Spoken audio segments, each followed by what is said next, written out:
Okay. Let's see. Maybe that worked. I think that worked.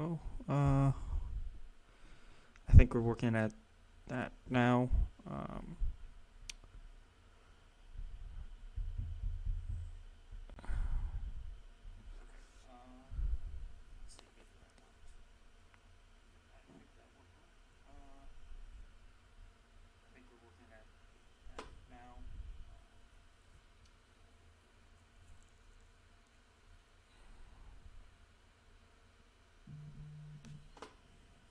Okay. All right. So I apologize for that. It was, I'm still, getting new to this, so let's start. Welcome to the channel. I'm Fresh Faces New Ideas. The channel this is under the here.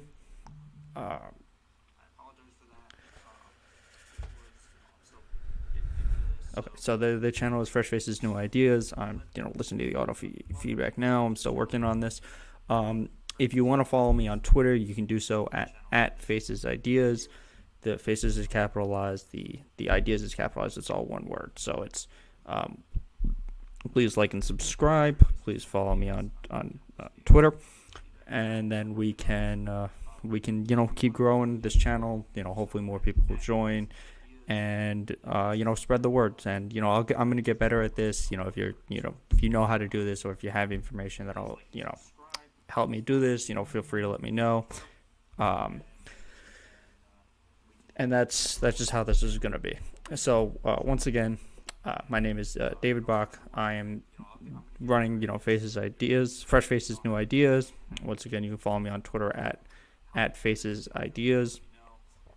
So what is this channel about? So the goal of a lot of political channels is to push people to either the left or to the right, or to push out their ideas. And ultimately, I do have my ideas of where I think the country should go. But the goal of this is not ultimately to push every single person in that direction.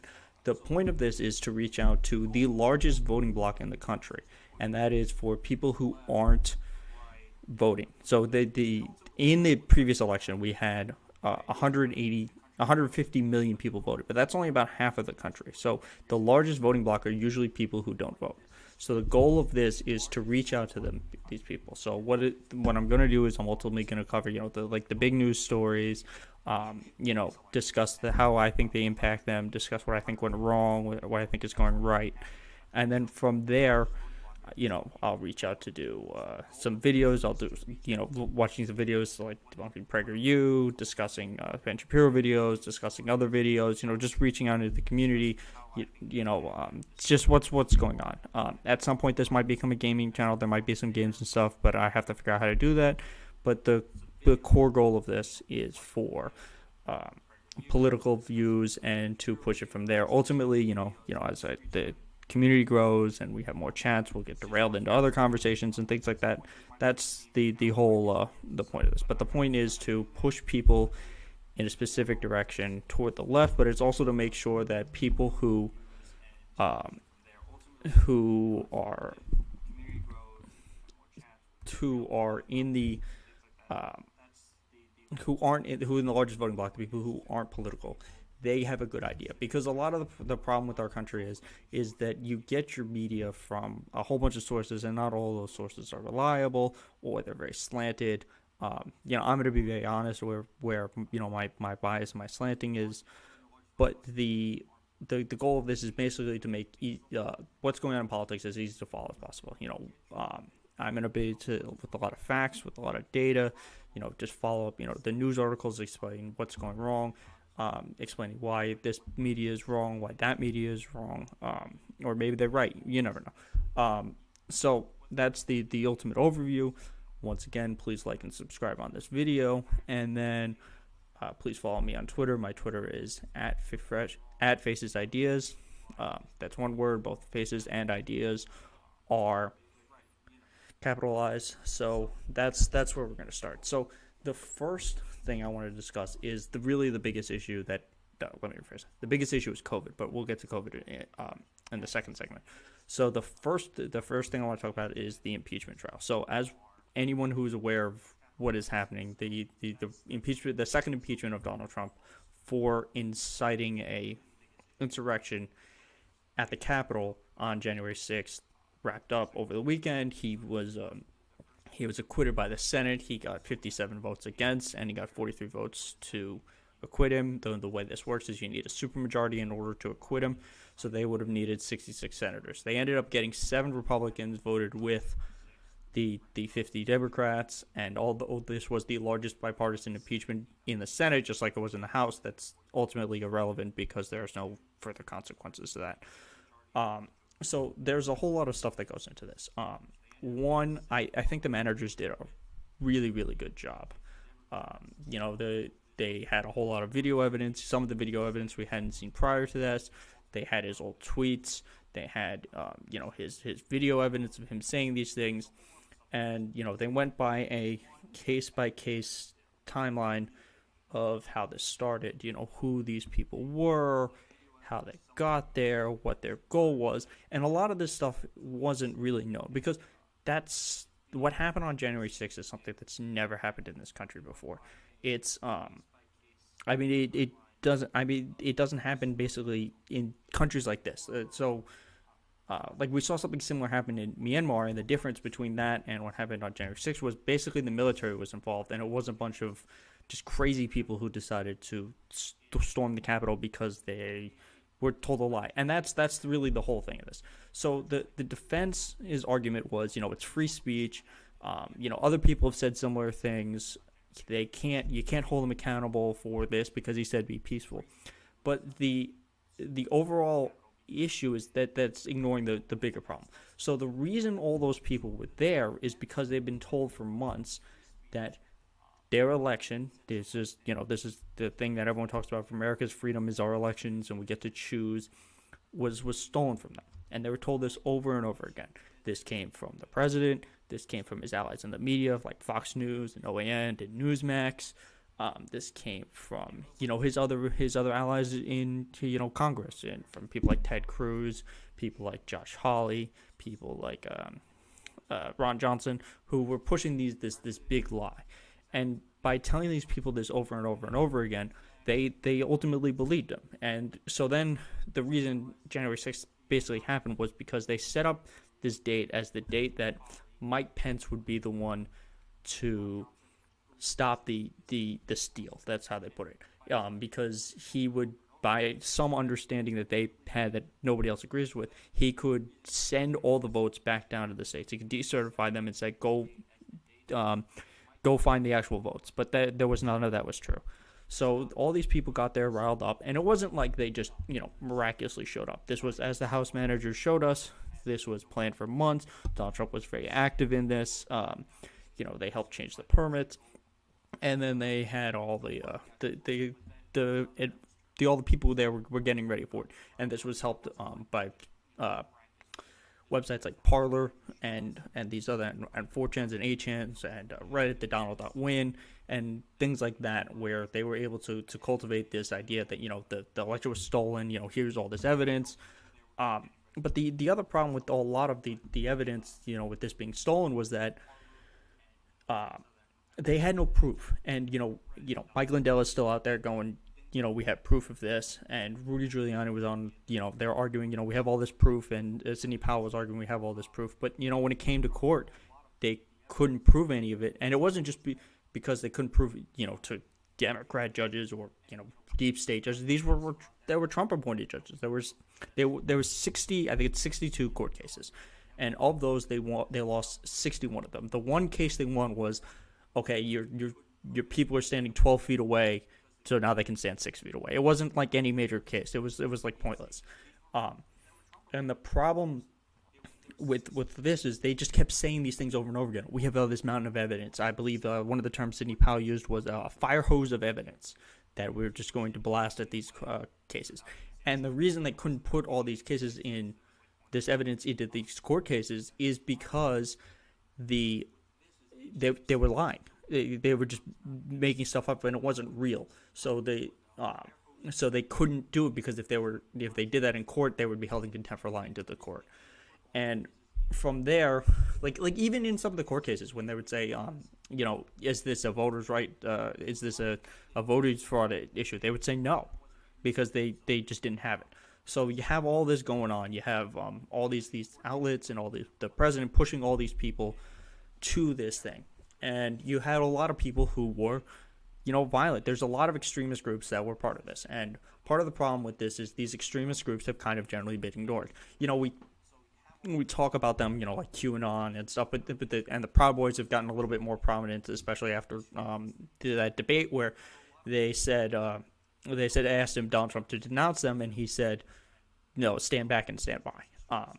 But the problem with this is this was an issue we knew, back in the Obama administration, because at the end of the Bush administration, there was a report that came out, and it said, these right-wing extremists are the growing domestic terrorist threat in the country.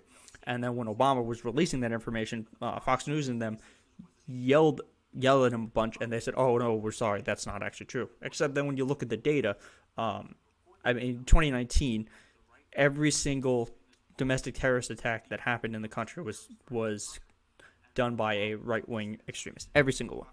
And then we have all this data, so now they're starting to look into these groups and stuff.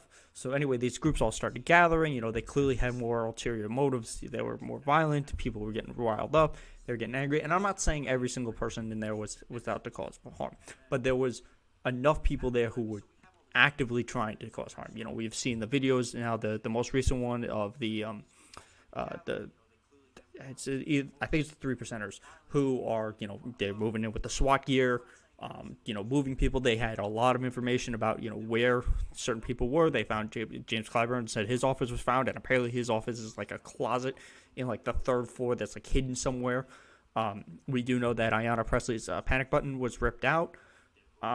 Look, there's a lot of information that we need to know about this, and this is actually I'm gonna top back to the impeachment in a second, but I want to talk about just this 9/11 style commission. So we absolutely do need to have some type of commission into this to figure out, what type of thing happened, like who failed here. Why wasn't there more security?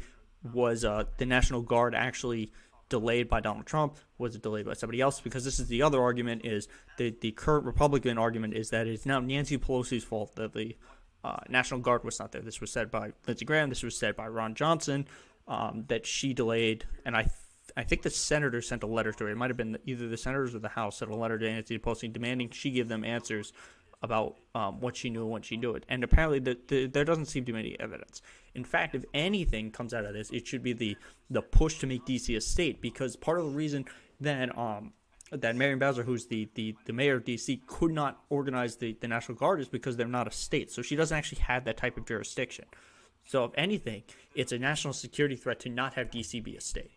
So that should help push the people who are fighting for D.C. to be a 51st state, which they absolutely should. These people have, no representation. They have one congressperson, and she has, basically a ceremonial vote. She doesn't really have a lot of power to do anything. So we need to push for that. Just on the security. The national security implications of what happened at the Capitol are just bonkers. The 1/3 of the government was taken over for hours with all of their data and all of their communications. And look, I'm not pushing out all this information was stolen and sent to Russia, like apparently that one woman was trying to do, but she couldn't even do it competently.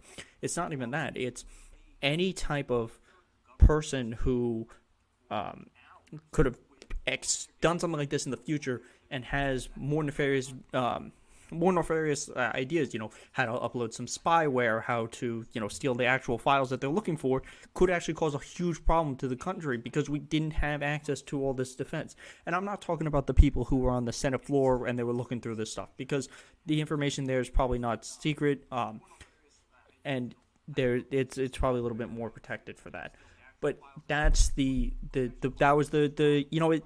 almost every level, this is a national security threat. And the biggest problem with the 9/11 style commission would be where the changes need to be, because part of the 9/11, the original 9/11 commission came down with the crackdown of rights with the Patriot Act and enhanced spying.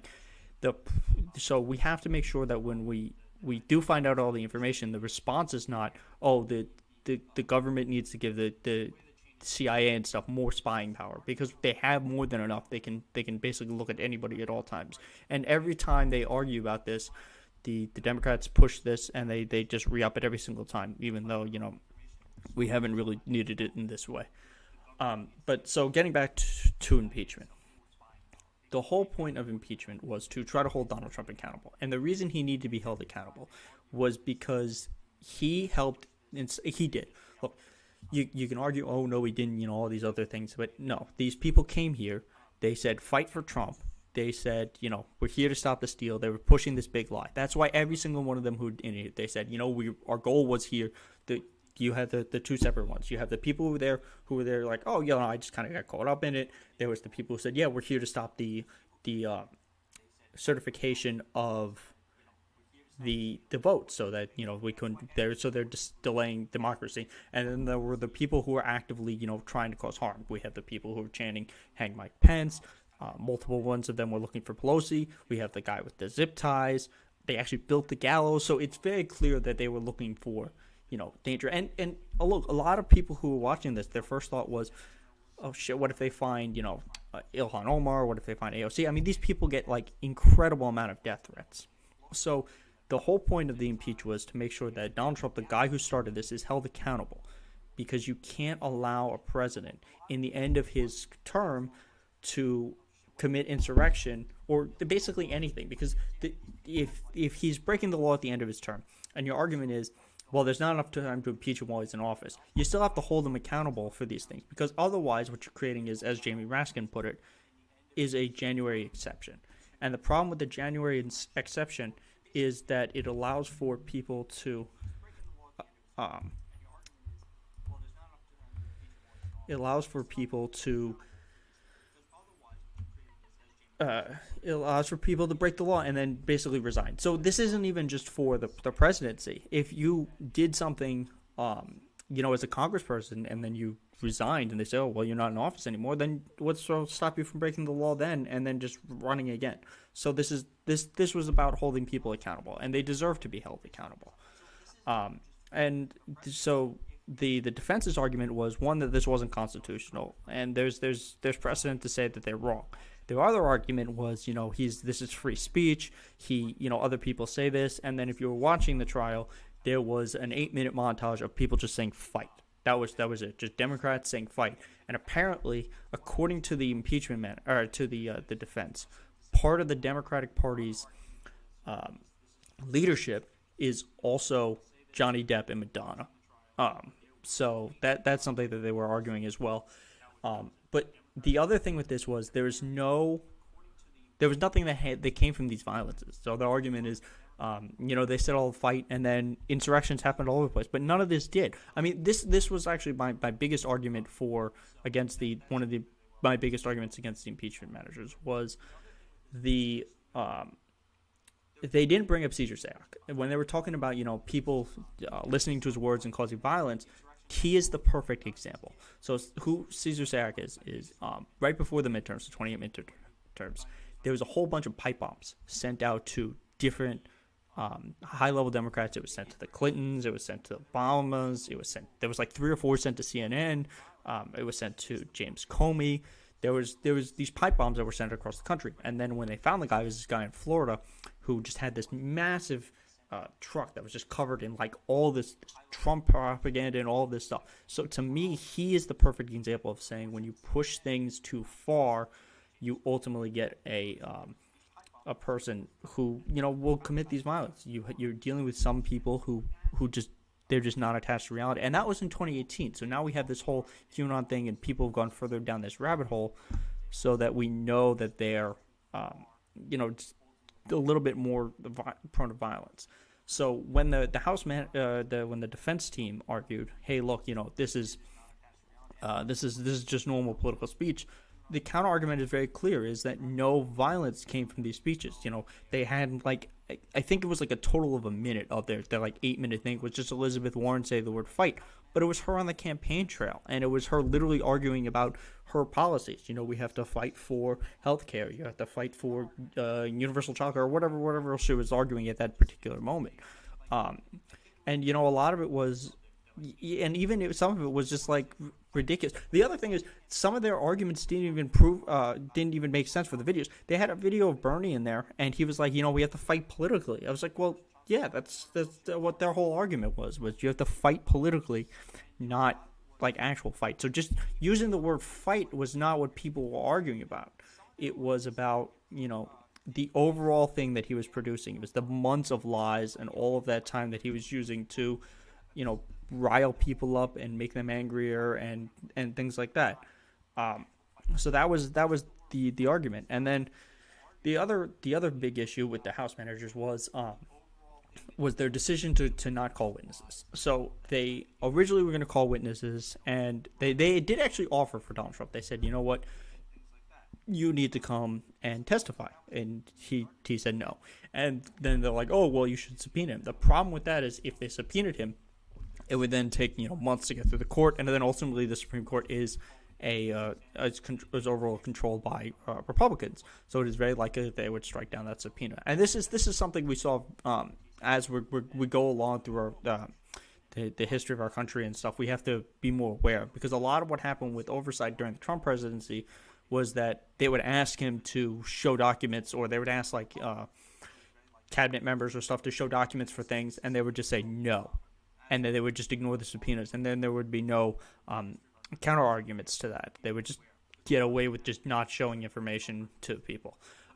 So this is part of just an overall issue, is that the Democratic Party, when they actually were trying to hold people accountable, they did not fight hard enough in order to get the things that they wanted, in order to to get the oversight that they wanted. So back to the impeachment. So the House argument was basically, and they wrapped up their House argument in, the House argument was 3 days. The defense's argument was 1 day. And so then they were trying to fight for witnesses, which they absolutely should have. And here was who I think they should have called. They absolutely should have tried to call Mike Pence. They should have tried to call Tommy Tuberville, because he had the phone call with Trump. They should have called Mike McCarthy, because he was he had also a phone call with Trump. And Giuliani called him as well, because they were, and Mike Lee they should have called as well. But they also should have called some of these some of the guys in prison. We know the most famous of them is the QAnon shaman. I think his name is Jacob something.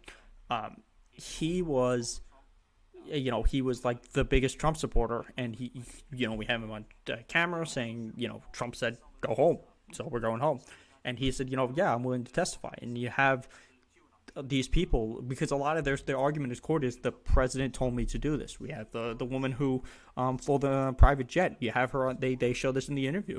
In one of their montages was that she said, "Yeah, I did it because my president told me to," and that was a lot of it. The whole thing is the president said to do this, and I think the most damning piece of evidence for that was Donald Trump told them, "I will go with you as we walk down to the Capitol," and then he didn't. And the reason he didn't is because Donald Trump is a coward. He's always been an actual physical coward. And so while he's all about boasting and saying these things, but then when it actually comes down to doing it, this is why when he fired people, he would fire them over Twitter, or in James Comey's case, he was like across the country, and then he tried to get back onto the plane, and they fired him so he couldn't get back onto the plane. So he doesn't want. He's not actually up for these conflicts. So the fact that he said them all there and then went the opposite direction, is a huge blow to his argument that he was going to do this. That this was not going to be a political argument. That this was going to be more than that. So the witnesses, not getting the witnesses, is a problem. This idea that it was going to stretch it out for a while is also ridiculous, because as we currently stand now, this is February 16th. So as it stands now, the Senate is not there. So it's not like they were going to be doing anything anyway. So if the House managers had taken this entire week in order to do the to do the depositions, and they could subpoena all these people and fight for them. And I think that would have been a good, because it's not like anything's getting done this week anyway. And then the other problem is the Senate. The Senate, even if they'd come back and the House managers needed to pull one or two people, if the Republicans' argument is we're going to just hold everything else up, if anything, that looks worse on them. How do you say this? Do you say the ability for the House managers to do this separately? Like, they could argue, they could depose all the people that they needed to depose, and the Senate could generally keep it going to do what it needed to do. Like, for example, let's say they were doing the COVID bill. I think it's supposed to pass for the House. But the last thing I saw from Manu Raju is they're going to vote on it through reconciliation sometime next week. It'll either because they're going to be in Senate from like Tuesday to Friday. So let's say, this is like a 2-week gap that they could have done all this, and then maybe they spend the day not talking to witnesses while they do the vote, because the votes don't tend to take all that long when they're at this stage. So when it's out of committee, it's just simply a vote. It's not like the vote-a-rama that happened in the Senate, where they spent hours and hours and hours voting things down. So if it was like individual votes that required just them to show up, they could show up and then delay their depositions during those days. And it's not like they're dragging a lot of senators. A lot of the people they were arguing with are only needed for like one or two things. You would need 4 or 5 maybe actual senators. You would need like I said, you'd need Mike Lee, Tommy Tuberville. Mike Pence is not actually a senator anymore. You maybe Ted Cruz and Josh Hawley. So you would grab a couple of these people. You could do it individually. You'd work with them. Say, okay, when are your actual votes? When are your committee meetings? And then you would talk to them then. So look, this is doable. But the more damning piece of evidence of why they didn't do this is the reporting on Chris Coons. And the problem with Chris Coons is generally a very Republican Democrat. He's also like a Joe Biden protege. They're from the same area. And, a lot of what Chris Coons says is very similar to what Joe Biden says. And according to the reporting, on 2 separate occasions, he went into the manager's room, the way the managers were debating and setting things up. And he said to them, don't call witnesses because, the longer you call, the longer this goes, the less likely we're going to get Republican votes. And you might even lose Democrat votes. And also, we want to go home for Valentine's Day. So there's a whole plethora of issues with that. First, this idea that there's this saying for the Senate that there's nothing stronger than the smell of jet fumes, because all they ever want to do is go home, which is just absurd, because we pay them $175,000 a year, and they get at least a week off a month. It's just the amount of time that they work is just minuscule. And in like the days that they do work, some of them are I'm going to come in at 9 o'clock and do a vote for 15 seconds, and then I don't have committee meetings for the rest of the day, and that's considered my work day. Because a lot of their time is spent on just talking to donors and doing things like that. That's how they go to all these interviews. That's how they do their own podcasts. That's how they do this stuff. So they're not really legislating all of this time that they're in Congress.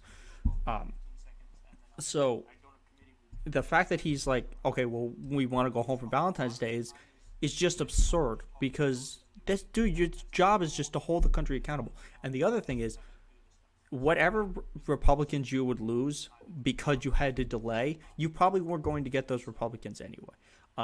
But the fact that you could have pulled this out and, made this tougher on them, you've gotten testimony after testimony, multiple of these people saying, I did it for Donald Trump. I did it for Donald Trump. I was here to kill Mike Pence, and things like that. It makes it in the court of look, as it stands now, without witnesses, the court of public opinion says that 58% of Americans wanted Donald Trump to be impeached and had to face consequences. So there was already a majority there anyway, and he did get a majority. Technically, I mean, if you look in the Senate, it was almost a 58% majority that convicted him. So is that? But if we had testimony of over and over and over again of these different people saying these things and making it harder and harder for Republicans, it would just, push the dagger in deeper and just make it harder and harder for the Republican Party to be able to recover in any significant way, because they're standing up for the wrong thing. They're saying that it's okay to attempt to overthrow the government, and it's okay to cause violence if you don't get your way, and then you have no consequences for it. And that's look, we have plenty of data that the people are leaving the Republican Party in droves. But it doesn't mean that they're going to the Democratic Party. There's a lot of talk of now having a third party system, and I have to I have to do more research. Past the post, I know is a lot of the argument for people to have a third party system or ranked choice voting or something like that. And we do have problems with having just these two systems. And if you want to reach out to these people, this is the channel where you're going to come to it. So the people who are disillusioned with the two parties, they're looking for something more. And I think the way that this really needs to be shifted is this idea that Pelosi talks about this and Joe Biden talks about this is, there needs to be a strong Republican Party. And even if you agree with that argument that there needs to be a strong Republican Party, there doesn't need to be this Republican Party, because the problem with this Republican Party as it stands is their voters are so far to the right that they approve of these things. And, we see it. And I'm not just arguing for the senator voters. You look at it in the state the state level. Of the 7 senators who voted to impeach Donald Trump, all their states basically put out censors against them, except for Utah. But Utah's argument was, well, look, we have a diversity of thought. We have Mitt Romney, who wanted to hold Donald Trump accountable, and I think actually Mike Lee is the other one, who said, no, we don't. So, we're happy of our diversity of thought in our senators. So that's something we put, because they're straddling the line, because they don't have a real figurehead yet at this point. Donald Trump still has some type of control, but Mitch McConnell's still kind of running the party. So we have that there. But then you have Adam Kinzinger, whose family basically disowned him. They said he was part of the Devil's Army. And then you have the Oregon GOP, which put out a press release, and they said basically what happened on 1/6 was a false flag operation made for Donald Trump to look bad. So they're not even they're just denying that it happened. And I thought I knew ultimately we were going to get to the point where there would be we would get to some argument of either the insurrection didn't happen. Immediately it was Antifa that did it, even though it was all Trump people and known Trump people for a lot of them. And the other thing is that there was there was going to be candidates who run in the future. I figured it would be 2022. I didn't realize, how fast the GOP on the lower levels would start pushing this stuff. Would be for, either it didn't happen or I was there and that's what they're running on, or they would run and then we would find out, they were part of this thing. Either they helped fund it, or they were actually one of the people who actually attacked the Capitol. So those would be the options I foresee in the future. So the way to combat this is basically to push for. It would have been to push as hard as they could on this, on the impeachment witnesses, and to get them to push. You make it as clear as possible that what happened and how bad it was and how bad it could have been. I mean, we were so lucky that this was not just. That they didn't actually kill anybody. I mean, I don't know how many votes they would have gotten if they had actually gotten to Mike Pence, or if they'd gotten to Nancy Pelosi, or if they'd gotten to any of these Congress.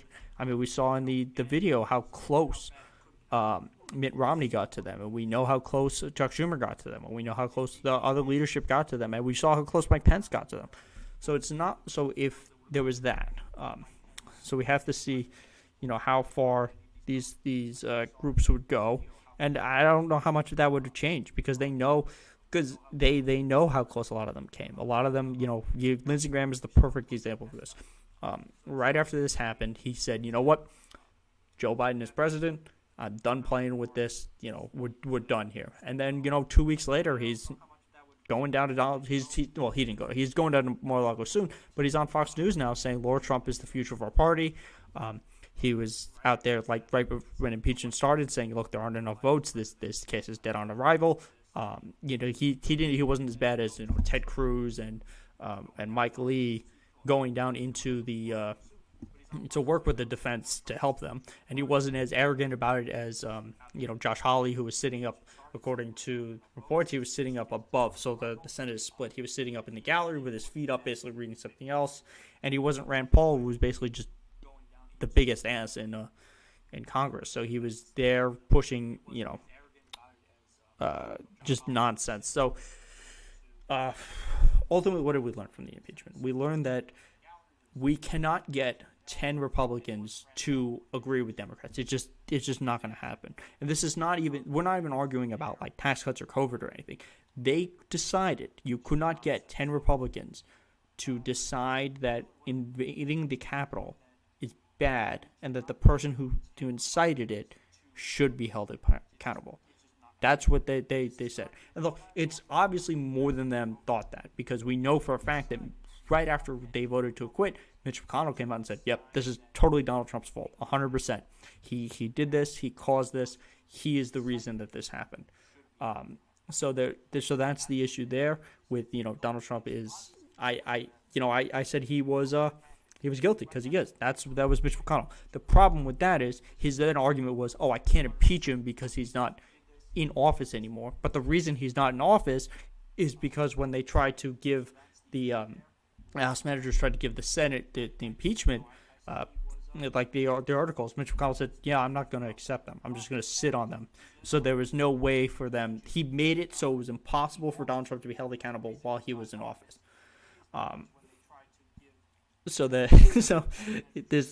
His argument was he's guilty, but you can't hold him accountable because I refuse to hold him accountable. I refuse to give you the ability to hold him accountable during the area that I said he should be accountable. So what did we learn about it on the Democrat side? The House fought. They did a good job. The hardest thing that came out of this is they knew they had to go in with this, and they weren't going to get it.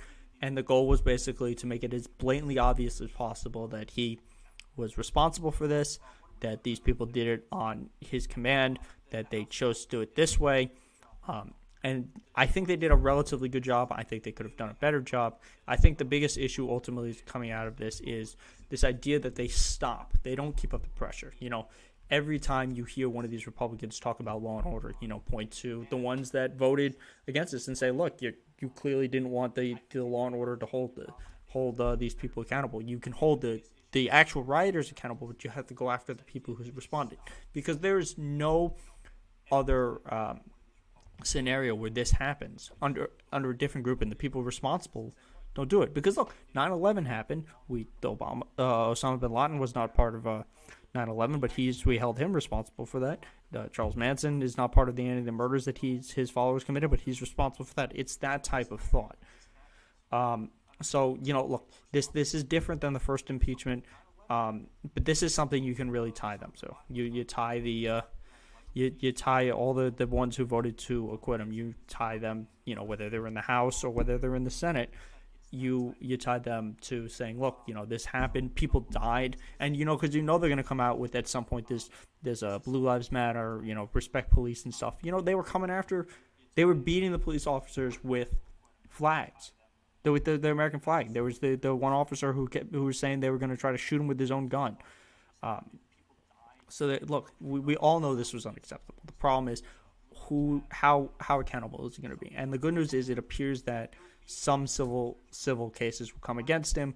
There are actually criminal cases open into other issues with the voter fraud lies that they told. Lindsey Graham's phone call to Georgia is now under investigation. I believe Donald Trump's they're opening investigation into Donald Trump's call to Raffensperger that got recorded and released. So we do have information that things like that are going to come out. So look, we'll see what happens for him.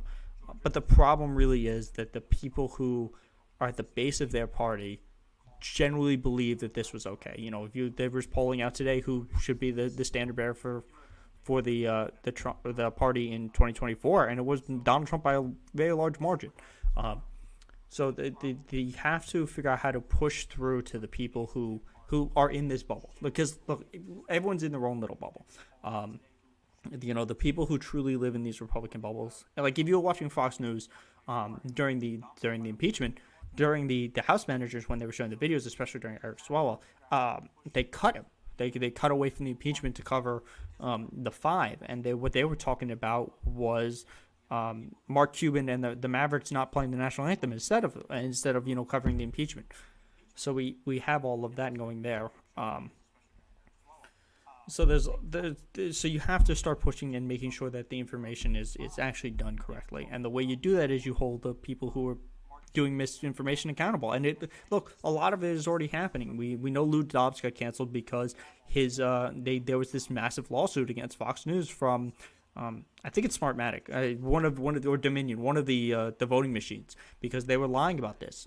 There's still plenty of other ones. You have Tucker Carlson out here saying, this wasn't an insurrection and that this is nothing. The real issue was that Black Lives Matter caused all this problem and changed the world based on a lie because George Floyd didn't die from a knee on his neck. You have Laura Ingraham saying that the him letting immigrants in is the real insurrection. So we're gonna you're gonna have to, and this is something that I'm going to do in the future, is you're gonna have these statements and you're gonna have to push back on them, and this needs to come from the actual Republicans who have any type of just sanity left. The Adam Kissingers. I mean, even Liz Cheney. You got to push back on your party when it's going this direction. Mitt Romney pushing back on these, but it's also going to come down to Democrats. They have to fight more. This is the thing where they have to be more aggressive, and you have to push back against this. And this is something that I'm going to do as well. I'm going to pull up in the future is pulling up some of these segments because I'm sure that at some point in the next week or two, Tucker Carlson's going to come out with some other segment where he's talking about immigrants being bad or the Boogaloo Boys being good or something like that. We have to push back on these type of things and make sure that the country knows that these aren't acceptable. And the other thing you have to do is you have to start working on these big tech companies like Facebook and Twitter and stuff. And look, I'm on both of those. Once again, you can follow me at Facia's Ideas. The way to do this is to hold them as news organizations so that they can be more police than themselves. Because according to Facebook's own internal information, 65% of people who get radicalized on Facebook are from self-radicalization because Facebook's algorithm says, oh, you looked at this post or you liked this post that said about the Boogaloo Boys or about anti-vaxxers or whatever, and then they send you more QAnon, they send you more Boogaloo Boys, they send you more stuff that drags you down those rabbit holes, and that's how these people get radicalized. So we have to figure out how to push back on that, and part of that is going after these big tech companies. And let's be very, very clear. It's not going after these tech companies because they are censoring people. It's going after these tech companies to make sure that the information that they are allowing on their platforms is like real information. It's not, crazy conspiracy theories and promoting violence. If you keep doing this, eventually some segment of people are going to follow them. So you can't allow these type of things to fester, because the more they fester, the more people are going to push against them, and then there's going to be people who are going to act out about it. So we have to keep an eye of that, and that's something I'm going to help push for and cover as we go. So that's really all I have for. I mean, the whole impeachment thing is a lot. There's a lot there. Clearly, you can see because I went off on multiple tangents from that. So there's a lot more stuff that we have to discuss just overall. So the other thing I wanted to talk about is this COVID bill. So as I alluded to earlier, it looks like this COVID bill is going to become through reconciliation, and then this whole response to reconciliation was that they can't do reconciliation because it was done by just Democrats and Joe Biden was pushing unity. But this is the other thing is that the Republicans can vote for it during reconciliation. There's no argument that there's no law that says your party can't vote for reconciliation. You can vote for it at any point. So if the bill is passed by just Democrats, it's because Republicans choose not to vote for it. And the argument is, we had another bill that was bipartisan. We had these 10 Republicans who said we're going to, this is our bill and this is how we want to push it forward. The problem with that bill is it's a third of the size of the Biden bill. And let's be clear, there's a lot of good stuff in the Biden bill. Not all of it is great. The 1,400 payments should really have been 2,000, and even then the 2,000 should have been backdated to the start of the pandemic, because just these $2,000, I mean, they'll help thousands of people, but you could really help, all of these people by having it backdated so that they can, get all of this money in order to pay the bills, because most people haven't been paid for a long time. Um, so there's that. The I mean, if you just look at the stimulus that have gotten from like almost any other country. They were doing, monthly payments versus us, where we got, $1,800 over the year if you got that. And the other problem is with the bill, and this is the frustrating part from the Democrat side, is that they're fighting themselves, like the means testing for this. So when they're saying like who qualifies for this, they're saying, well, if you made between they're arguing between $50,000 and $75,000 as an individual, you don't deserve. That's where we'll do the cutoff. The problem with that is they're doing it on 2019 taxes. So if I made $75,000 in 2019 and then I lost my job and I made zero all of 2020, as millions of people did, well, I don't get any stimulus now because they're using it on my taxes.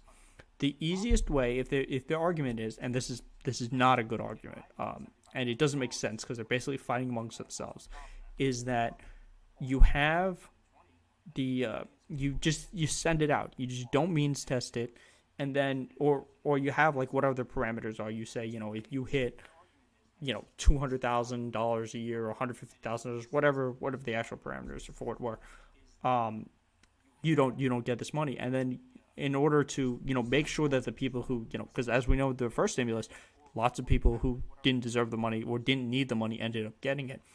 The way to deal with that is you just tax it on the back end. You write the tax code that says, hey, did you get some of the stimulus money from this bill? And they answer either yes or no. And then if they say yes, well, then you tax them on it if they didn't deserve it. If they say no and they did, well, then you go after them in court and you actually do the IRS's job. You make sure that the people who are committing tax fraud, which is it's not the poor people, despite what the Republicans say, it's not the poor people who are abusing the tax system, is they're held responsible. So this idea that the Democrats need to mean test is just absurd. That's the other thing that actually I'm going to bring up. So for tomorrow's stream, which will be on the 17th, today is the 16th, Joe Biden is going to do a town hall. It's his first town hall since he became president. He's doing it on CNN. So tomorrow I'm going to, just have this stream up with him talking to Anderson. I think it's Anderson Cooper. And we're just going to go over it. We're going to watch, the questions, see what the answers are, and then argue about, was this a good answer? Was this bad? Things like that. A lot of other streamers do these type of things where they cover a video. So that's going to be the main point for tomorrow. We'll see what else happens during the night and during the day about whether I cover this. I'm sure that the COVID stuff is going to be covering for at least a month, because they have a month to pass this. I think less than a month, the benefits run out. So when the benefits run out, we're going to have a problem. So the other thing is this bill is there's no reason to go like low. There's no reason to cuff yourselves. There's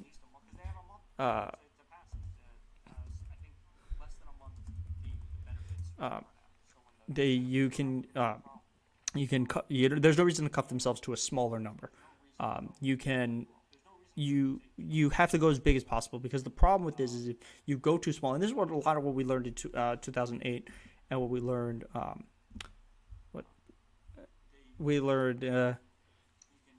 From the other stimuluses is if you do small bills, you're going to piecemeal it, and then in 3 months we're going to need more, and then the more you have to fight for this stimulus bill, the less likely there's going to do it. That's why the first one was the biggest one, and the problem was all of the money in that one went to the corporations who didn't need it. This is the other thing.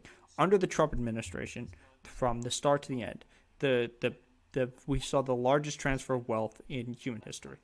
The 1% of people and corporations made somewhere between $5 and $7 trillion in tax cuts, and part of this came from the actual tax cut law, and the other came from the stimulus bill, which allowed them to borrow money from the Treasury and then leverage it 10 times. So it was like $450 billion that they could leverage. So it was like $4.5 trillion that they could leverage from that.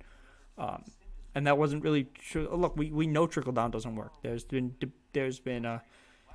debate after debate. We've seen a whole bunch of different studies that show that it doesn't work, and it's over and over proven that it doesn't work. And that's the other thing.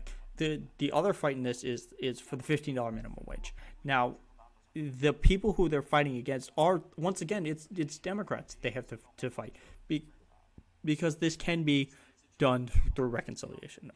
And then if basically what happens is if they have to talk to the president, I think it's Pat Leahy they have to talk to, whatever his position is, and he has to decide whether he thinks that this is in budget reconciliation anyway.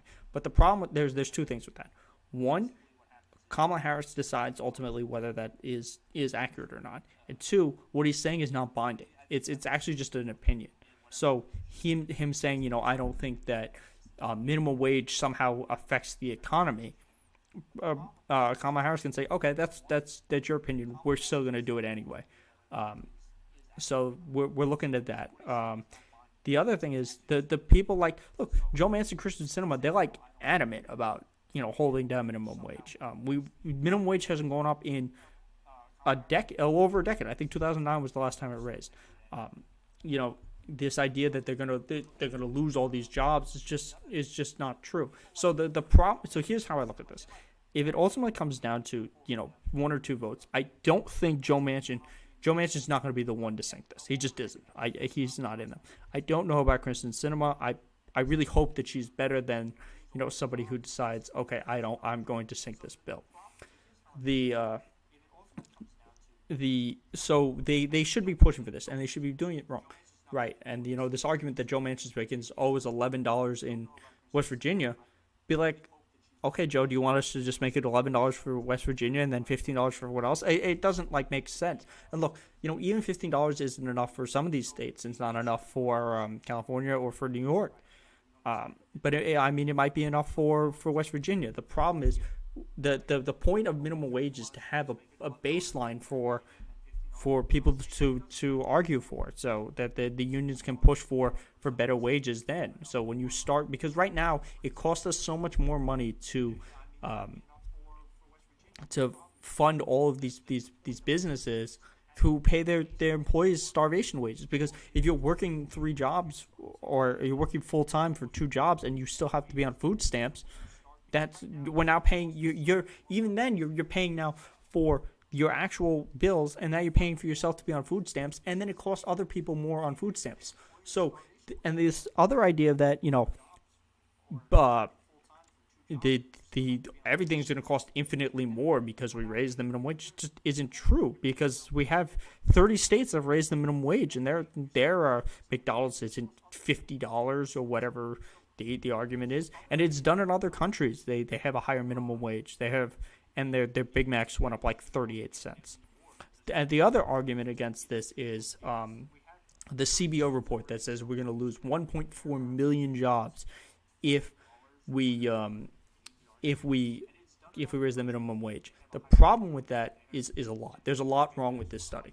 One of the things is some of those jobs, a good portion of those jobs are, if I'm working 3 jobs and now I'm getting paid a living wage, I only have to work 1 job, so that means we just lost 2 jobs right there. That's part of what their argument is. The other part of the argument is hours worked. So I'm working three jobs again. I lost hours. So the data for that study just doesn't work. Almost every single study says that raising the minimum wage will help people. And this idea that I lived on. It's the perfect examples with the colleges. If you went to college just 25 years ago, you could work, a minimum wage job and pay for college. Except the job that required then, because of how much college cost, was you'd work 4 hours and you'd cover it. Now the equivalent is 17 hours. So allowing people to have, there's study after study that shows that the more that you put money into the people. Into the people at the bottom's hands, the more it goes out, because they're the ones who are going to spend it.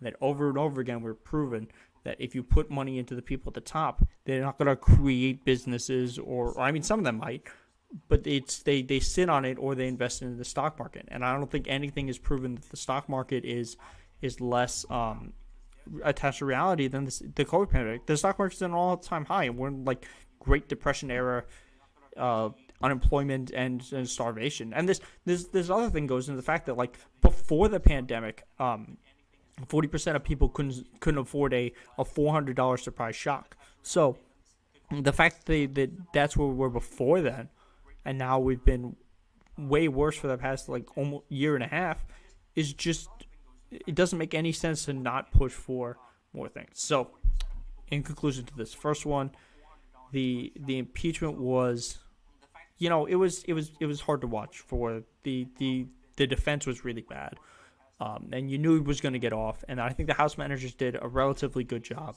and they have to keep up the pressure. And we have to get to the bottom of what happened and actually hold people accountable. And the only way to do that is to push for accountability, push for this 9/11 style to actually uncover people, push for people in the courts, and we have to make sure that it is very clear to the people, for the 43 Republicans who are up, that they have allowed this new idea in the government that you can commit a crime and then resign and then not be held accountable for it. So that's something we have to be aware of, and that's something we have to watch out for. The other thing is with the COVID bill, and as we'll cover more tomorrow, it's very clear that this bill is the best option for right now. Could we have a better bill? Yes, but this is the bill that they need to push. Get the $2,000 checks or however $1,400, whatever they're going to push out into people's hands. Get $15 minimum wage attached to it, and push for go big. The way to stabilize your power and to help push for things in the future is to have more bold ideas. And the more bold ideas you have, and you actually do, because these things are bad for the people. We're not saying, make it $1 bajillion for minimum wage. Like, no, $15 minimum wage is supported. So push for the aggressive ideas that the people are backing, and then that's how you're going to reward them. People came out in mass droves. People put a lot of effort into voting for these Democrats. They told us how important Georgia was. You gotta prove that. You gotta show them that their faith is well placed by pushing for these things and actually enacting them. So thank you all for watching. This is the first live stream of Fresh Faces, New Ideas. Please like and subscribe. Leave a comment if you have any questions, any comments. Once again, you can find me at Faces Ideas on Twitter. I will be back at some point tomorrow. I don't have an actual time when I've decided to do it. I'll put up another stream notification before then.